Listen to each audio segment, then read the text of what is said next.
அதிமுக தரப்புல ரத்தத்தின் ரத்தங்களே அப்படின்ற சொல்ற வழக்கம் அப்படின்னு இருக்கும்.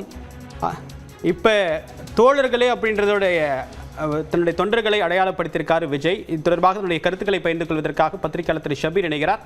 ஷபீர், விஜயுடைய முதல் நேரடியாக தொண்டர்களுக்கான அறிக்கை இது. அறிக்கையை நீங்க படிச்சிருப்பீங்க. உங்களுடைய பார்வையில இதை டீகோட் பண்ணுங்க. விஜய்க்கு தொண்டர்களுடன் உரையாட வேண்டும், அந்த கான்டாக்ட எஸ்டாப்ளிஷ் பண்ணணும். தொண்டர்களோட அவரு பேசல, விஜய் எதுவுமே மாநாட்டை பத்தி சொல்லல, கட்சியுடைய கொள்கை என்ன அப்படின்னு தெரியல. அப்படின்னும் போது அந்த கட்சி தொண்டர்கள் மத்தியிலேயே ஒரு விதமான ஒரு குழப்பமான ஒரு மனநிலை அப்படின்றது இருக்கிறது. ஏன்னா ஒரு மாநாடு நம்ம சொன்ன தேதியில நம்மளால நடத்த முடியலையே அப்படின்ற ஒரு ஆதங்கம் ஒரு பக்கம்.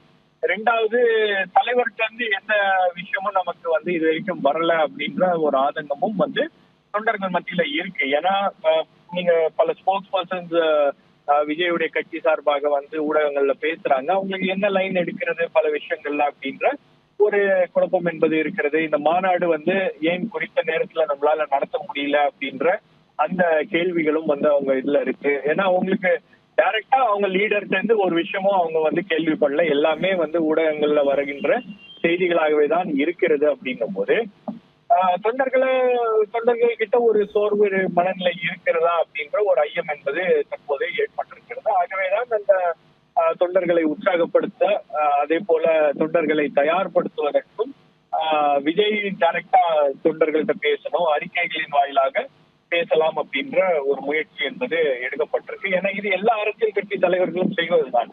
ஒரு பெரிய விஷயம் நடக்கிறதுக்கு முன்னாடி அந்த தொண்டர்களை தயார்படுத்துவதற்கும் அந்த தொண்டர்கள்ட்ட டைரக்டா அவங்களுடைய கருத்துக்களை பேசுவதற்காக அவங்க அவங்க எடுக்கக்கூடிய ஒரு முயற்சி தான் இது. நேரடியாக நம்மளே ஒரு சில விஷயங்களை அவங்களை அட்ரஸ் பண்றோம் அப்படின்றது அந்த அடிப்படையில தான் இவங்களுடைய அந்த கடிதம் என்பது அமைந்திருக்கிறது. விஜயுடைய கடிதம் என்பது அமைந்திருக்கிறது. அதுவும் இன்னைக்கு அவங்களுடைய மாநாட்டுக்கான சொந்தக்கால் நடும் நிகழ்வு என்பது விக்கிரவாண்டியில நடந்திருக்கிறது. அதை ஒட்டி அவர் பேசியிருக்கிறாருன்னா மாநாட்டுக்கான முழுவீச்சு பணிகள் என்பது தொடங்கி இருக்கக்கூடிய ஒரு தருணம் இது. ஆகவே இந்த தருணத்துல தொண்டர்களும் உற்சாகம் அடைய வேண்டும். தொண்டர்களோட மனநிலையை அறிந்து அவர்களோடு எந்த திசையில நம்ம பயணிக்கிறோம் அப்படின்ற அந்த விஷயங்களை எல்லாம் பேச வேண்டும் அப்படின்றதுக்காக தான் விஜய் இந்த முயற்சியை எடுத்திருக்கிறார் அப்படின்னு பாக்குறேன். ஏன்னா நீண்ட காலமாக இருக்கக்கூடிய ஒரே ஒரு விமர்சனம் என்னன்னா, விஜய் இது வரைக்கும் பேசலையே ஒன்னும். விஜய் என்ன மனநிலையில இருக்கிறாரு, அவருடைய இது என்ன, அவர் என்ன நினைச்சிட்டு இருக்காரு அப்படின்ற அந்த கேள்விகள் எல்லாம் இருக்கக்கூடிய சூழல்ல இந்த அறிக்கை, இந்த கடிதம் என்பது வந்திருக்கிறது. இதுல தோழர்களே அப்படின்னு சொல்லிட்டு தான் அட்ரஸ் பண்ணியிருக்காரு.